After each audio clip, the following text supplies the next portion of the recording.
अब बात करते हैं मैकेनिज्म ऑफ क्रॉस टॉलरेंस की। मैकेनिज्म ऑफ क्रॉस टॉलरेंस में हम देखेंगे कि क्रॉस टॉलरेंस आखिर किस मैकेनिज्म से डेवलप होता है। तो यहाँ पे दो तरह का मैकेनिज्म मुख्य रूप से डिस्क्राइब किया गया है। पहला है फार्मेकोकाइनेटिक या ड्रग डिस्पोजिशन और दूसरा है फार्मेकोडायनेमिक या सेलुलर टॉलरेंस। तो क्रॉस टॉलरेंस का मैकेनिज्म दो तरीके से डिस्क्राइब किया गया है। पहले हम बात करते हैं फार्मेकोकाइनेटिक्स क्रॉस टॉलरेंस की। फार्मेकोकाइनेटिक क्रॉस टॉलरेंस में enhancing drug elimination on chronic use of drugs. Pharmacokinetic बात करेंगे तो हमें यहाँ पे एब्जॉर्प्शन, डिस्ट्रीब्यूशन, मेटाबॉलिज्म या एलिमिनेशन की चर्चा होती है। तो यदि इन चार फैक्टर्स पे अफेक्ट आता है तो उस जिस कारण से टॉलरेंस होता है उससे हम फार्मेकोकाइनेटिक क्रॉस टॉलरेंस कहते हैं। जैसे हम देखते हैं कि ड्रग्स का एलिमिनेशन, यदि यहाँ पे बात की गई है पहला फैक्टर की एलिमिनेशंस को हमने इंक्रीज किया है क्रोनिक यूज ऑफ ड्रग से, reduce effect drug concentration active site, example है बार्बिटूरेट, कार्बामेजेपाइन्स और एम्फेटामिन। तो यहाँ जो चर्चा की गई है फार्मेकोकाइनेटिक्स में वो एलिमिनेशंस पे हमने दिया है कि एक ड्रग्स का एलिमिनेशन इंक्रीज हो जाता है, इस कारण से जो एक्टिव साइट पे ड्रग का कंसंट्रेशन होना चाहिए वो थोड़ा सा रिड्यूस हो जाता है। और यहाँ पे जो ड्रग्स हैं वो है बार्बिटूरेट्स, कार्बामेजेपाइन्स और एम्फेटामिन्स। ये तीन ड्रग्स जो हैं वो वैसे ड्रग्स हैं जो ड्रग के कंसंट्रेशन एक्टिव साइट पे है वो रिड्यूस हो जाता है। फार्मेकोडायनेमिक क्रॉस टॉलरेंस की बात की जाए तो cell of the target organ become less responsive, drug action is lessen और डाउन रेगुलेशन ऑफ रिसेप्टर। यहाँ पे फार्मेकोडायनेमिक क्रॉस टॉलरेंस की बात की जाए तो यहाँ पे दो तरीके का क्रॉस टॉलरेंस दिखेगा आपको। पहला, cell of target organ become less responsive, मतलब यदि वो फार्मेकोडायनेमिक क्रॉस टॉलरेंस की बात की जाए तो टारगेट ऑर्गन्स पे लेस रिस्पॉन्सिव दिखेगा। इसका कारण क्या है? कारण है कि डाउन रेगुलेशन ऑफ रिसेप्टर या फिर ड्रग एक्शन लेसन, ड्रग का एक्शन कम हो जाता है, या फिर जो रिसेप्टर वहां पहले से थे उसका डाउन रेगुलेशन, या तो उनका कंसंट्रेशन कम हो जाएगा रिसेप्टर का, रिसेप्टर या फिर रिसेप्टर डिस्ट्रक्शन होंगे या रिसेप्टर कम बनेंगे। तो रिसेप्टर की कमी होने के कारण तो ये फार्मेकोडायनेमिक में आता है, क्योंकि फार्मेकोडायनेमिक रिसेप्टर से जुड़ा हुआ मैकेनिज्म है, या कहें रिसेप्टर फार्मेकोडायनेमिक से जुड़ा हुआ एक क्रॉस टॉलरेंस आएगा। तो यहाँ पे होगा मॉर्फिन, यदि हम बार बार यूज करते हैं, या बार्बिटूरेट या कार्बामेजेपाइन या एम्फेटामिन, इसके फार्मेकोडायनेमिक टॉलरेंस भी देखा जाता है। हालांकि हम देखेंगे कि एम्फेटामिन और कार्बामेजेपाइन का फार्मेकोकाइनेटिक क्रॉस टॉलरेंस तो होता ही है और फार्मेकोडायनेमिक क्रॉस टॉलरेंस भी है, मतलब एक ड्रग दो मैकेनिज्म से भी एक्ट कर सकता है। बात करते हैं टेकीफिलैक्सिस की। टेकीफिलैक्सिस का मतलब होता है फास्ट और फिलैक्सिस का मतलब होता है प्रोटेक्शंस। फास्ट प्रोटेक्शन, इसे हम इस तरीके से समझ सकते हैं कि रैपिड डेवलपमेंट ऑफ टॉलरेंस, जो टॉलरेंस डेवलप हो रहा है वो काफी रैपिड है, और ये यूजुअली देखा जाता है इनडायरेक्ट एक्टिंग ड्रग्स के साथ। तो यहां हम बात करते हैं कुछ ऐसे ड्रग्स की जिससे टेकीफिलैक्सिस डेवलप होता है। तो यहां हम एक चर्चा करते हैं कि कैसे रैपिड टेकीफिलैक्सिस होता है, जिसे हम कहते हैं फास्ट प्रोटेक्शन। सपोज करो कि एफेड्रिन, टायरामिन्स और निकोटिन ये इनडायरेक्टिंग एक्टिंग ड्रग्स है, इससे रैपिड डेवलपमेंट हो सकता है। तो यहां हम देखते हैं साइनेप्स में कि कब सपोज करो कोई कोई ड्रग्स हैं, ड्रग्स ने ये जो साइनेप्टिक वेसिकल्स में जो न्यूरोट्रांसमीटर है उसको एक बार ही रिलीज कर दिया, पूरा का पूरा न्यूरोट्रांसमीटर। और यदि हमने दोबारा कोई ड्रग्स दिया है तो वो साइनेप्टिक वेसिकल्स से रिलीज होगा ही नहीं, क्योंकि साइनेप्टिक वेसिकल्स पहले ही खाली हो चुका है जब हमने पहली बार किसी ड्रग्स को दिया था। तो दोबारा ड्रग्स का कोई इफेक्ट नहीं होगा, और ये इसलिए होता है क्योंकि यदि ड्रग्स का दोबारा इफेक्ट हो, यदि दोबारा यहाँ पे साइनेप्टिक वेसिकल्स में न्यूरोट्रांसमीटर बने तो बनने में कुछ समय लगेगा। जैसे हम बात करते हैं synthesis is unable to match release and storage get depleted, slow dissociation of drug from its receptor, internalization of the receptor. ये कुछ मैकेनिज्म है टेकीफ्लैक्सिस का। तो पहला मैकेनिज्म हमने जो बताया था वो यही है कि पहली बार हमने ड्रग्स दिया है तो साइनेप्टिक वेसिकल से वो पूरा का पूरा रिलीज हो चुका है, और जैसे ही उसने साइनेप्टिक वेसिकल से रिलीज हो गया ड्रग्स तो उसका इफेक्ट जो है वो खत्म हो गया। तो न्यूरोट्रांसमीटर हम देखेंगे, बात करेंगे न्यूरोट्रांसमीटर की। तो न्यूरोट्रांसमीटर जो है अपने अपने रिसेप्टर्स पे बाइंड हो चुका है। तो मैकेनिज्म ऑफ टैकीफ्लैक्सिस में हम बात करते हैं, synthesis is unable to match release and store get depleted. मतलब कि synthesis is unable to match release, कि सिंथेसिस हो नहीं पा रहा है। जैसे ही साइनेप्टिक वेसिकल से पूरा का पूरा न्यूरोट्रांसमीटर रिलीज हुआ, वो एक बार पूरा का पूरा रिलीज हो गया, और रिलीज जैसे ही हुआ साइनेप्टिक वेसिकल से, तो साइनेप्टिक वेसिकल्स में न्यूरोट्रांसमीटर अब बचा ही नहीं। तो सिंथेसिस जो है अब हो नहीं पा रहा है, क्योंकि होने में कुछ समय लगेगा, और स्टोरेज जो था पहले का वो पूरा का पूरा खत्म हो चुका है। ये पहला मैकेनिज्म, इसको हमने न्यूरोट्रांसमीटर की मदद से समझा है। दूसरा था कि slow dissociation of drug from its receptor. Drug जो है वो अपने रिसेप्टर से डिसोसिएट हो गया या इंटरलाइजेशन हो गया रिसेप्टर का। तो मैकेनिज्म ऑफ टैकीफ्लैक्सिस यहाँ पे इस तरीके से बताया गया। अब हम बात करेंगे ड्रग रेसिस्टेंस की। ड्रग रेसिस्टेंस की चर्चा करते हैं, जिसमें कहते हैं unresponsiveness of microorganism to inhibitory action of antimicrobial drug. Resistance की बात आती है, ड्रग रेसिस्टेंस की बात आती है, तो वहां पे हम माइक्रो ऑर्गेनिज्म की चर्चा करते हैं, जो एक लिविंग ऑर्गेनिज्म है, और एंटी माइक्रोबियल एजेंट्स की चर्चा करते हैं। मतलब एंटी माइक्रोबियल एजेंट्स वो ड्रग्स हैं जो कि माइक्रो ऑर्गेनिज्म को किल करता है। तो यहां हम देखेंगे कि unresponsiveness of microorganism to inhibitory action of antimicrobial agents. तो ड्रग रेसिस्टेंस यहाँ पे दो तरीके का होता है। पहला है नेचुरल रेसिस्टेंस और दूसरा है एक्वायर रेसिस्टेंस। तो आप इसे इस तरीके से समझे एक स्टोरी से, कि पहले के जमाने में यदि कोई मॉस्किलो रिपेलेंट था, तो वो अब धीरे धीरे रिप्लेस हो गया मार्केट में। कारण क्योंकि अब उससे मॉस्किटो जो है वो रिपेलेंट नहीं हो सकते, वो भाग नहीं सकते, दूसरे तरह के केमिकल्स आ चुके हैं।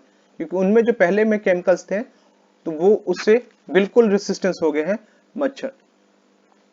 नेचुरल रेसिस्टेंस होता है कि वो शुरू से ही रेसिस्टेंस है किसी पार्टिकुलर ड्रग से, और एक्वायर रेसिस्टेंस का मतलब होता है कि कुछ समय के बाद धीरे धीरे एक्वायर हुए हैं रेसिस्टेंस उसमें।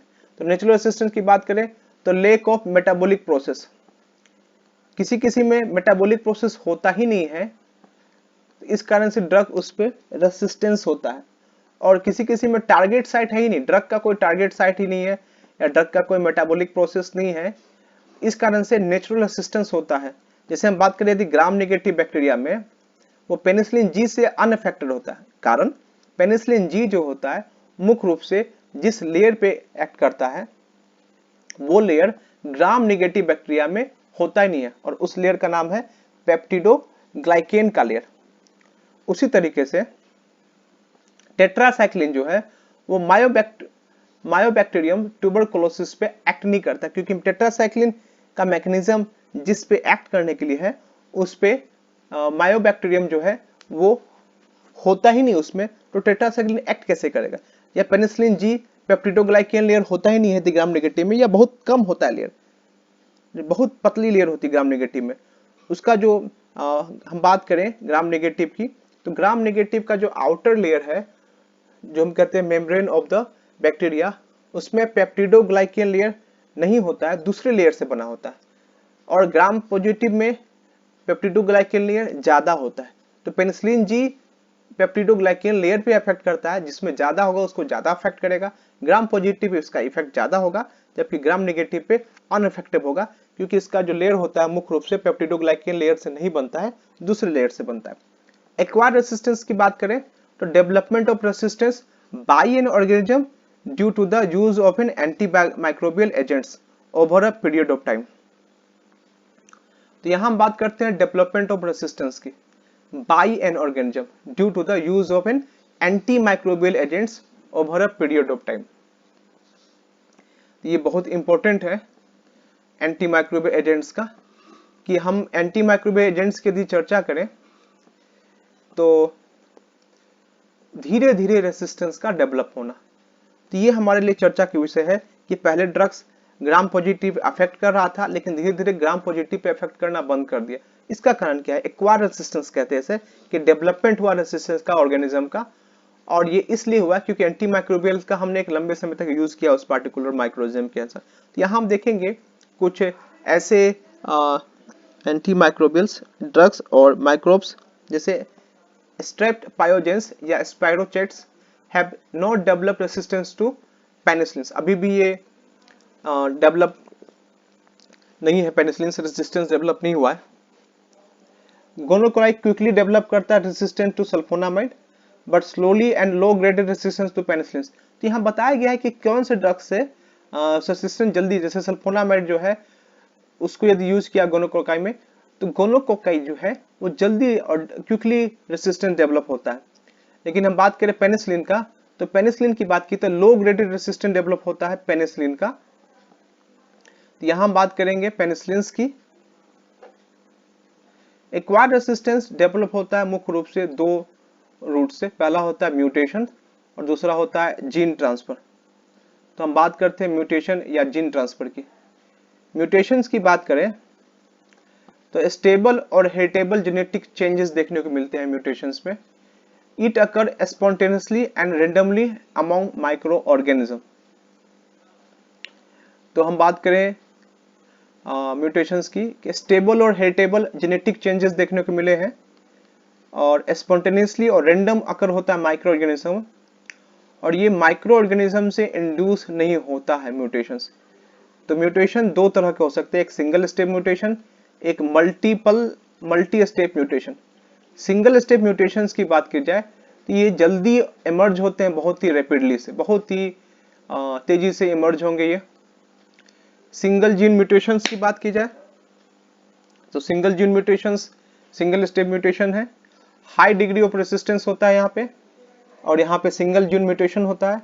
एग्जाम्पल है एंटेरोकोकाई, स्ट्रेप्टोमाइसिन से रेसिस्टेंस होता है। लेकिन मल्टी स्टेप जो होता है रेसिस्टेंस, इसमें number of gene modification involve होते हैं, ये सिंगल स्टेप नहीं होता है। और sensitivity decrease in step wise, धीरे धीरे वो डिक्रीज होगी मल्टी स्टेप यदि म्यूटेशन है तो, यदि जीन्स बहुत ज्यादा है तो यहाँ पे दूसरा भी मैकेनिज्म है जिससे म्यूटेशन होता है। पहला है जीन ट्रांसफर, ये मुख्य रूप से कंजुगेशन, ट्रांजेक्शन और ट्रांसफॉर्मेशन पे बेस्ड होता है। कंजुगेशन की बात की जाए तो सबसे पहले sexual contact through the formation of a bridge और सेक्स पाइलस, यहाँ पे ट्रांसफर होता है रेसिस्टेंस फैक्टर का। Chloramphenicol resistance to typhoid bacilli, streptomycin resistant to E coli और पेनिसिलिन रेसिस्टेंस टू हेमोफाइलस। तो कंजुगेशंस की हम बात की जाए तो कंजुगेशन में देखते हैं कि यहाँ पर एक दो तरह के, एक बैक्टीरिया है और एक मोबाइल प्लाज्मिड है। दोनों में पहले सेक्स पाइलस का फॉर्मेशन होता है।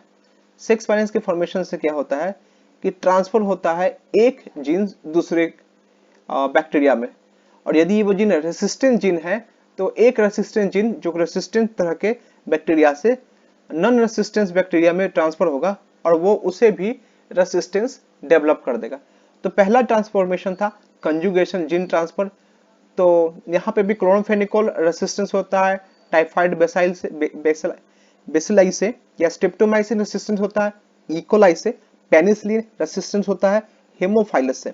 यहाँ पे जितने भी मैकेनिज्म है वो कंजुगेशन पे बेस्ड होंगे कि एक ऐसा बैक्टीरिया उसने अपने जीन्स को दूसरे बैक्टीरिया में ट्रांसफर कर दिया कंजुगेशन के माध्यम से। तो अब जो पहले पे भी ड्रग्स का एक्शन नहीं था जिसमें रेसिस्टेंस नहीं था, और दूसरा ड्रग जिसमें इसे ट्रांसफर किया है उसमें भी अब ड्रग्स का एक्शन नहीं देखा जा सकता। ट्रांसडक्शन में resistance gene through the agency of a bacteriophage, यहाँ पर बैक्टीरियोफेज का इस्तेमाल किया गया है। बैक्टीरियोफेज की बात की जाए तो जैसे ही बैक्टीरियोफेज किसी बैक्टीरिया पर अटैच होता है, मैं बता दूं बैक्टीरियोफेज कहते हैं ये एक तरह का वायरस है जिसमें फेज डीएनए होता है, हेड होता है, नेक कॉलर है, प्रोटीन सीट है, आप टेल फाइबर देख सकते हो, नीचे होता है बेस प्लेट। तो इसे हम कहते हैं फेज, जो एक तरह का बैक्टीरिया है। ये पहले रेसिस्टेंस वाले बैक्टीरिया के पर जाकर बाइंड करेगा, उसमें वो रिलीज करेगा न्यूक्लियोटिक मटेरियल्स। ये जो मटेरियल्स है वो बैक्टीरिया के डीएनए के साथ इंटरेक्ट करेगा, और यदि बैक्टीरिया का डीएनए में रेसिस्टेंस डीएनए है तो फिर ये उस बैक्टीरिया को रप्चर करेगा और फिर ये दूसरे में ये ट्रांसफर करता है जेनेटिक मटेरियल्स को और दूसरे बैक्टीरिया को भी रेसिस्टेंस डेवलप करेगा। तो जो रेसिस्टेंस वाला बैक्टीरिया था उसका जीन निकालकर वो नॉन रेसिस्टेंस वाला बैक्टीरिया था उसमें ट्रांसफर कर देगा, और इस कारण से ट्रांजैक्शंस में हम देखेंगे कि वहां पे भी रेसिस्टेंस डेवलप हो चुका है। ट्रांसफॉर्मेशन की बात की जाए तो release of resistance carrying DNA into the medium and this may be invaded by another sensitive organism. तो ट्रांसफॉर्मेशन की यदि बात की जाए तो बैक्टीरिया, हम बात करें यहाँ दी बैक्टीरिया की, तो यहाँ हम देखते हैं कि यहाँ पर एक ट्रांसफॉर्मेशन में ब्रेकडाउन होता है, जीन जो है जाकर अटैच होता है, और जैसे ही ये जीन अटैच होता है इस बैक्टीरियल डीएनए से जाकर बाइंड हो जाता है। तो यहाँ बात करेंगे ट्रांसफॉर्मेशंस की। यहाँ पे जेनेटिक मटेरियल्स जो है वो देखेंगे कि रेसिस्टेंस वाला जो था जीन वो एक नए तरह के बैक्टीरिया में इनबिल्ड हो गया और इसे भी रेसिस्टेंस कॉज कराएगा। तो ट्रांसफॉर्मेशंस, ट्रांसडक्शंस और कंजुगेशन, ये जीन ट्रांसफर के 3 मेथड है जिससे कि रेसिस्टेंस डेवलप होता है। अब बात करते हैं ड्रग टॉलरेंस की। ड्रग टॉलरेंस की बात करने के पहले हम लेते हैं एक छोटा सा विश्राम, लेकिन हमारा चैनल्स को सब्सक्राइब कीजिए फॉर मोर वीडियोस।